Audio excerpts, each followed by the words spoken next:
योगिक प्रणाली में हमेशा एक निरंतर फैलते हुए ब्रह्मांड की बात की गई है।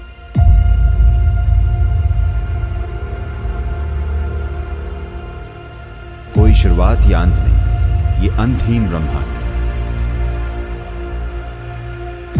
मैंने कहा अपने सिस्टम में देखकर मैं कह रहा हूं कि सृष्टि ने 84 बार गर्जन किया है और ये आगे भी कई गर्जन करेगी।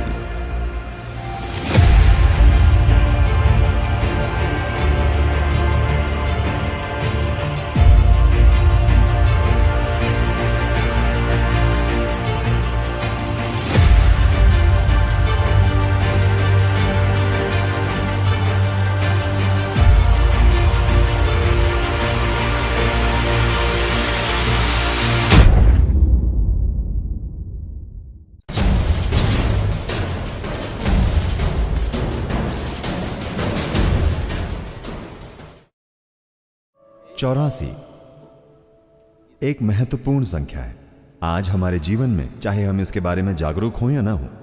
84 क्यों महत्वपूर्ण है? इसलिए क्योंकि यह सृष्टि गुजर चुकी है 84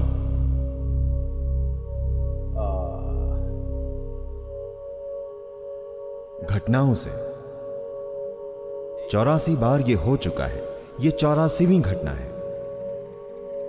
आज आधुनिक विज्ञान प्रमाणित करता है कि पूरी सृष्टि बस कंपन है। यह मेरा आविष्कार नहीं है, यह वैज्ञानिक तथ्य है। जहां कंपन होता है वहां ध्वनि भी होगी। हाँ, क्या ये ठीक है? मैं तार्किक रूप से चरण दर चरण जाना चाह रहा हूं। जाने के और भी तरीके हैं, बस ऐसा करके मैं आपको एक अलग तरीके से समझा सकता हूं, लेकिन हम चरण दर चरण जाना चाहते हैं। जहां कंपन होता है वहां ध्वनि भी होगी। क्या ऐसा है? तो आप सिर्फ एक कंपन नहीं है, आप एक ध्वनि भी है, बल्कि एक शोर है। वे जो आवाज कर रहे हैं और वे जो नहीं कर रहे हैं, आप सभी लोग एक ध्वनि हैं। यही आधुनिक विज्ञान कह रहा है। और बहुत पहले किसी ने आपसे कहा था कि सबसे पहले शब्द था, और वो शब्द है भगवान।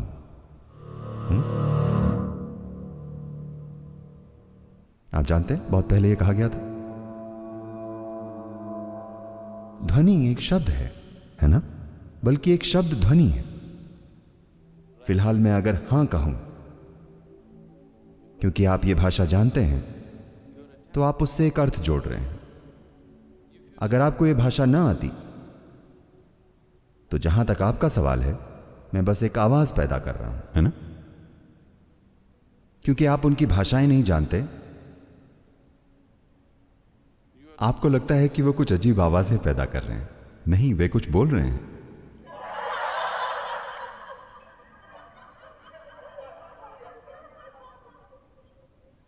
अगर मैं ऐसी भाषा में बोलूं जो आप नहीं जानते, तो आप स्वाभाविक रूप से सोचेंगे कि मैं कुछ अजीब आवाजें पैदा कर रहा हूं, है कि नहीं? अगर मैं अभी इस समय तमिल में या कन्नड़ा या तेलुगु या कोई और भाषा में बोलूं जो आप नहीं जानते, आपको लगेगा मैं कुछ, आपको पता नहीं चलेगा कि मैं वाकई किसी भाषा में बोल रहा हूं या कुछ बकवास आवाजें पैदा कर रहा हूं, है कि नहीं? तो शब्द बस एक ध्वनि है। तो उन्होंने कहा कि वो शब्द है भगवान, क्योंकि कोई भी इंसान जिसने अस्तित्व को पास से देखा है, वो देख सकता है कि जिसे आप सृष्टि कहते हैं और जिसे आप सृष्टा कहते हैं, इन्हें अलग नहीं किया जा सकता। अगर आप उन्हें अलग करें तो सृष्टि का अस्तित्व नहीं रहेगा। जब तक कि इसे सृष्टा का निरंतर सहारा नहीं मिलता, एक पल के लिए भी यह सृष्टि की प्रक्रिया नहीं चल सकती, क्योंकि सृष्टि बन नहीं चुकी है, यह निरंतर बन रही है। हाँ? क्या आप निरंतर बन रहे हैं या बन चुके हैं? मैं उम्मीद करता हूं कि आप बन नहीं चुके हैं। You are an ongoing process. आप एक जारी प्रक्रिया हैं। सृष्टि की भागीदारी के बिना सृष्टि एक जारी प्रक्रिया कैसे होगी? वो निरंतर भागीदारी है, वो अलग नहीं हो सकता। तो इसी वजह से उन्होंने कहा, सबसे पहले शब्द था, मतलब From total, unmanifest, पूर्ण अव्यक्त अस्तित्व, जिसकी जब अभिव्यक्ति शुरू हुई तो सबसे पहली चीज जो हुई थी वो ध्वनि थी। वैज्ञानिक भी सहमत हैं कि बिग बैंग हुआ था। बैंग मतलब ध्वनि है ना। भारत में बहुत सुंदर तरीके से व्यक्त किया गया है कि पहले और एकमात्र ईश्वर जो दुनिया के इस हिस्से में मौजूद थे वे थे रुद्र। रुद्र का मतलब है वे जो गरजते हैं, गरजने वाले। तो उन्हें रुद्र इसलिए कहा गया क्योंकि यही सृष्टि की शुरुआत है, क्योंकि ये एक गर्जन है। वैज्ञानिक इसे बैंग कहते हैं। अब वैज्ञानिक बैंग के सिद्धांत को वापस ले रहे हैं कि एक बिग बैंग हुआ था। वे कह रहे हैं कि कई बैंग हुए थे। तो आज के एक मशहूर भौतिक विज्ञानी जिन्होंने कई मशहूर किताबें लिखी हैं, हाल ही में उन्होंने एक किताब लिखी है। मैंने वो पढ़ी नहीं, मैं उनसे मिला। उन्होंने एक किताब लिखी है, endless universe. हाँ, अंतहीन ब्रह्मांड। हमेशा विज्ञान ने यह विश्वास किया है कि हर चीज की एक शुरुआत और एक अंत होता है। अब भौतिक विज्ञानी अंतहीन ब्रह्मांड के बारे में बात कर रहे हैं। यौगिक प्रणाली में हमेशा एक निरंतर फैलते हुए ब्रह्मांड की बात की गई है। पहली बार शीर्ष स्तर के भौतिक विज्ञानी ये मानने लगे हैं कि कोई शुरुआत या अंत नहीं है, ये अंतहीन ब्रह्मांड है। ये एक मशहूर सिद्धांत है जो अभी वैज्ञानिक समुदाय के बीच है कि ब्रह्मांड अंतहीन हो सकता है।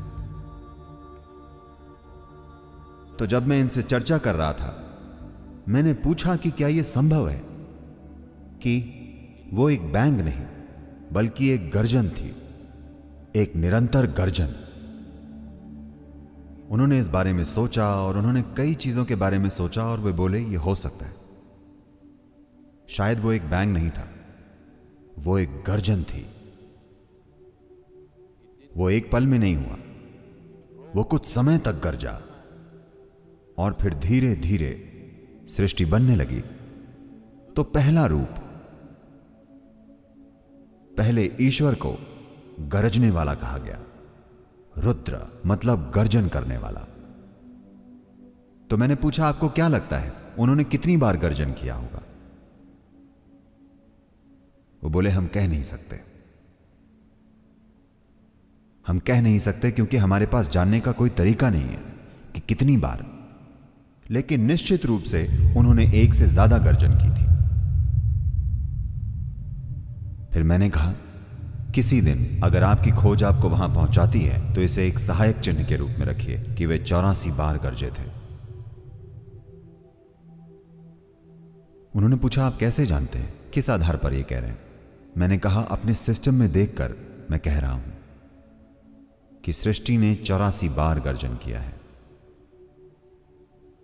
और ये आगे भी कई गर्जन करेगी। ये कुल मिलाकर 112 बार गर्जन करेगी। जब ये आखिरी बार गर्जन करेगी तब कोई शुरुआत और कोई अंत नहीं होगा, ये शाश्वत सृष्टि होगी। वो बहुत दूर है, पर मैंने उनसे कहा कि आप 84 को किसी तरह के सहायक स्तंभ के रूप में रखिए। आपके पास मशीन और गणित है, मैंने एक और एक कितना है यह भी नहीं सीखा। आपने ये सभी चीजें सीखी हैं, आप उन पर काम कीजिए। किसी दिन अगर आप एक संख्या तक पहुंचेंगे तो आप इस संख्या तक पहुंचेंगे, ये 84 होगा। ऐसा कैसे हो सकता है, उन्होंने पूछा। मैंने कहा अगर आप आज एक पेड़ काटते हैं तो लोग उसके तने में मौजूद छल्लों या चक्रों को देखकर कहते हैं कि पिछले 1000 सालों में अकाल कब पड़ा था, ज्यादा बारिश कब हुई थी, आग कब लगी थी, सब कुछ है ना। अगर आप अपने सिस्टम में अपनी जागरूकता का इस्तेमाल करके प्रवेश करते हैं तो इस सृष्टि का पूरा इतिहास इसमें लिखा हुआ है। 84 बार ये सृष्टि गरज चुकी है। हम इस 84वें गर्जन में हैं। 84 गर्जनों के कारण जो हुआ है, हम वहां हैं। उन 84 सृष्टियों में से जो हुई हैं, 83 हो चुकी हैं, ये वाली हो रही है। इनमें से जैसे सृष्टि हो रही है निरंतर, विलीन होना भी निरंतर हो रहा है। तो विलीन होने की प्रक्रिया कुछ सृष्टियों के लिए शुरू हुई और ये विलीन होती गईं। उनमें से सिर्फ 20 अब तक विलीन होने की प्रक्रिया में हैं। विलीन होने के अलग अलग स्तर हैं। बाकी की पूरी तरह से मिट चुकी हैं, सिवाय इसके कि आप अपनी जागरूकता में उन्हें देख सकते हैं, इस सृष्टि में देख सकते हैं, क्योंकि किसी रूप में इनमें उनका शेष भाग या अनुभव मौजूद है। उसी तरह जैसे आपके जीवन का अनुभव आपके हर काम में आपके साथ होता है, सृष्टि की प्रक्रिया भी हर सृष्टि का अनुभव अगली सृष्टि में अपने साथ लेती आई है, अगले में और उसके अगले में। हालांकि वे पूरी तरह से अलग हैं, हालांकि वे पूरी तरह से अलग हो सकती हैं। देखिए, आप स्कूल गए और फुटबॉल खेली, और ये 25 साल पहले हुआ था। अब अचानक से अब आप 45 साल के हैं और एक चोर आपके घर में घुस गया। जब आपके घर में चोर घुसता है, You are not going like this. You will go like this. आप आ करके ऐसे नहीं करते, आप ऐसे करेंगे। क्योंकि आपका फुटबॉल का खेल अचानक ऐसी चीज जो आप पूरी तरह से भूल चुके हैं, वो कहीं आपके सिस्टम में है, वो बाहर आ जाती है। आप चोर को एक फुटबॉल की गेंद की तरह मारते हैं, ना कि कराटे किक या कलरीपट्टू किक या किसी और तरह। तो वो अनुभव, आपने फुटबॉल शायद 1 महीने या 3 महीने के लिए खेली होगी, लेकिन वो अनुभव, उस अनुभव का बचा हुआ हिस्सा आप में अब भी गहरा समाया हुआ है और ये कहीं एक बिल्कुल अलग जगह में व्यक्त होता है। इसी तरह आप हर समय विकसित हो रहे हैं। इसी को हम कर्म कहते हैं।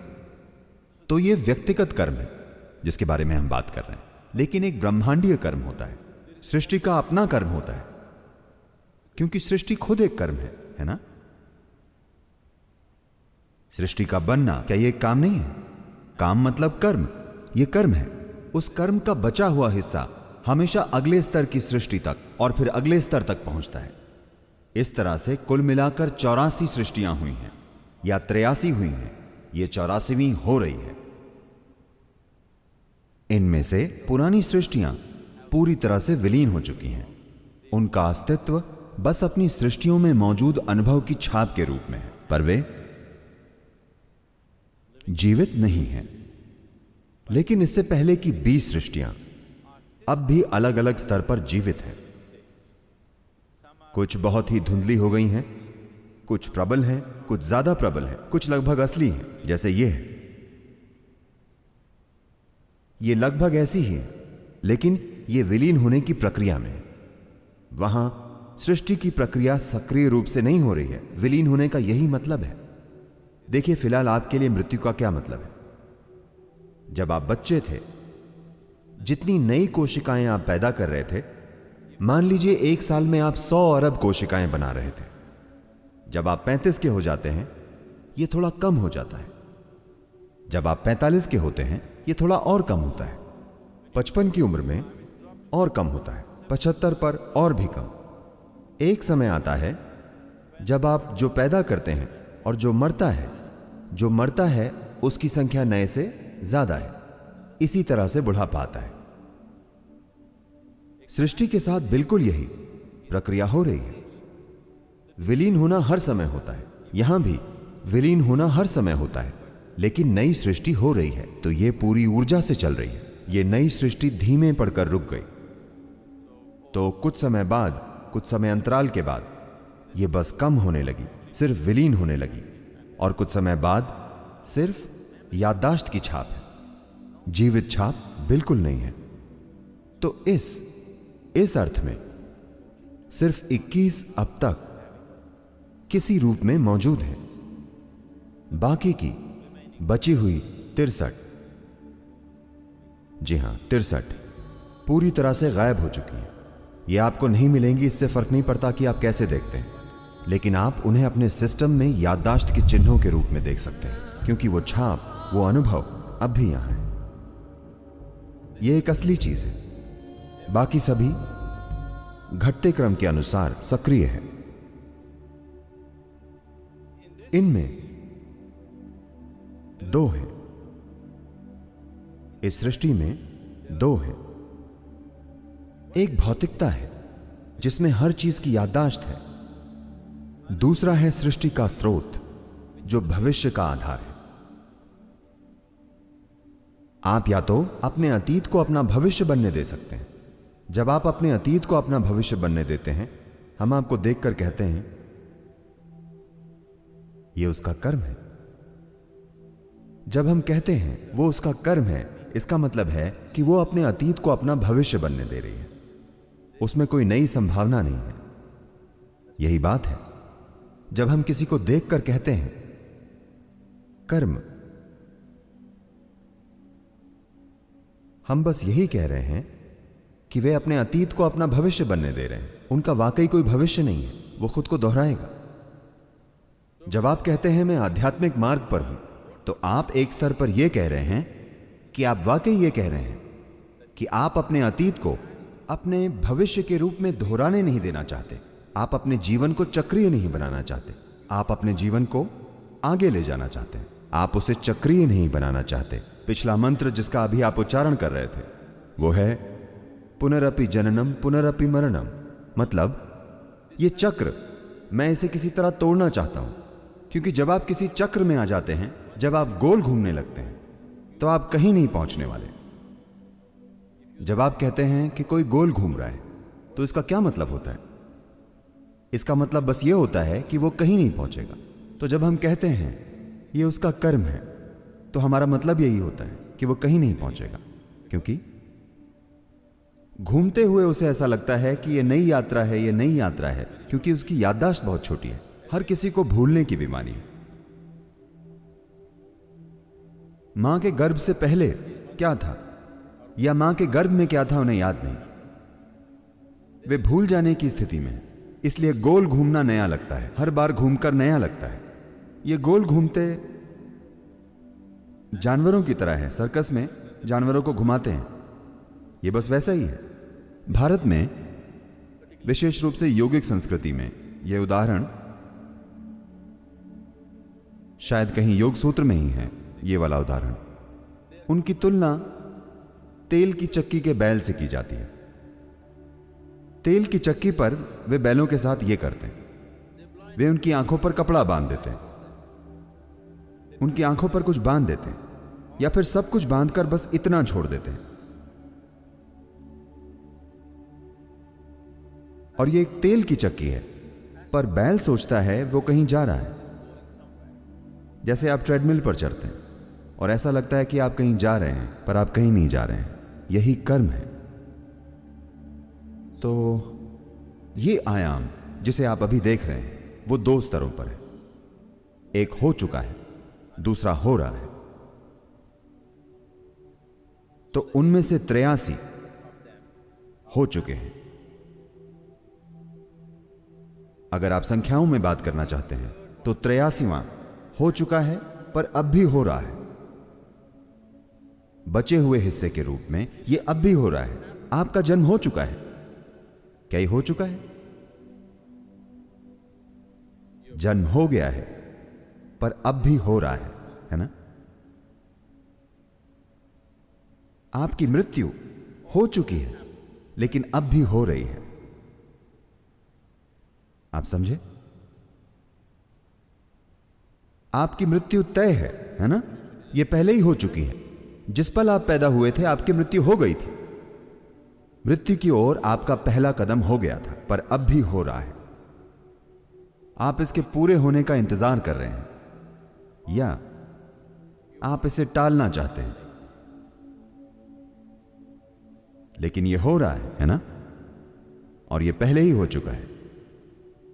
तो आप में एक और आयाम है जिसका जन्म नहीं हुआ है, न ही मृत्यु होगी। अगर आप उस आयाम को छुएं, सिर्फ तभी आप में भविष्य जैसी कोई चीज होगी, वरना आपके पास बस कर्म है। कर्म मतलब आप अपने अतीत को भविष्य के रूप में दोहरा रहे हैं। आप शायद रंग बदल रहे हो, आप शायद तरीके बदल रहे हो कि आप उसे कैसे करते हैं, पर फिर भी वही चीज है, कुछ भी अलग नहीं है। वही चीज जो गुफा में रहने वाला आदमी करता था, आप भी वही कर रहे हैं। तरीके और क्षमता शायद बदल गई हो, लेकिन चीज वही है। क्या ऐसा नहीं? यह एक लंगर है, यह एक लंगर है। आपने लंगर फेंक दिया है और आप अपनी नाव को चलाने की कोशिश कर रहे हैं। ज्यादा से ज्यादा वो गोल घूम सकती है ना? तो हम लंगर खींचने की या लंगर की रस्सी काटने की कोशिश कर रहे हैं, ताकि अगली बार नाव चलाने पर वो दूर चली जाए। तो पूरी आध्यात्मिक साधना इसी पर आधारित है कि आप मुक्त होना चाहते हैं। मुक्त का मतलब यह नहीं है कि आपको भूलना होगा, लेकिन आपको उस याददाश्त से मुक्त होना होगा जो आपको चलाती है। और यह याददाश्त सिर्फ आपके मन में नहीं, आपके शरीर की हर कोशिका में याददाश्त है। वंश विज्ञान और अन्य चीजों से यह हमारे लिए बिल्कुल स्पष्ट है कि आप में अपने पूर्वजों की याददाश्त है और आप आज भी उनकी तरह बर्ताव कर रहे हैं। आपकी नाक आज भी उनके जैसी है। आप देखिए, अगर आपने हाल ही में नाक की सर्जरी ना करवा ली हो, हाँ? There are many symbols. कई सारे प्रतीक हैं या शरीर में कई पहलू हैं जो स्पष्ट रूप से ये कहते हैं कि इन 84 सृष्टियों की याददाश्त अब भी आपके शरीर में मौजूद है। ये सृष्टि के हर परमाणु में है। तो आप उसे साफ करना चाहते हैं, आप उस याददाश्त को साफ करना चाहते हैं, क्योंकि ये याददाश्त आपको बांधती है। ये याददाश्त आपको जुड़े होने की भावना देती है, पर साथ ही साथ आपको बांधती है, आपको जाने नहीं देती। तो दोस्तों, आपको ये वीडियो कैसी लगी कृपया करके कमेंट बॉक्स में जरूर बताएं और इस वीडियो को अपने दोस्तों के साथ शेयर करना न भूलें। नमस्कार, धन्यवाद।